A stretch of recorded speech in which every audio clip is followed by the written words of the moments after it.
Dress design అన్నిటిని మీరు డీటెయిల్డ్‌గా చూడాలంటే లాంగ్ వీడియోలో ఎళ్లి చూసేయండి. మొత్తం ఎన్ని డిజైన్సో చెప్తాను. 1, 2, 3, 4, 5, 6. ఈ 6లో 2, 3, 4 ఫ్రాక్స్ వచ్చి బ్లౌజ్ పీసులతో ఫ్రాక్స్ చేశాననమాట. 3, 4 ఇయర్స్ గర్ల్స్‌కి సరిపోతాయి. 1 మీటర్ బ్లౌజ్ పీస్. కొన్నయితే 1 మీటర్ కూడా లేవు.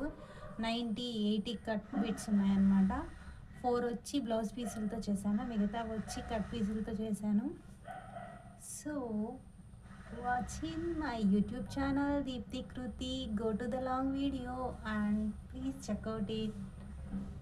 బ్యూటిఫుల్గా ఉన్నాయి చూడండి. ఒక్కొక్కటి 2, 3, 2 లంగా అండ్ బ్లౌజ్ డిజైన్స్ ఉన్నాయి. ఏమైనా 4 ఫ్రాక్స్ ఉన్నాయి.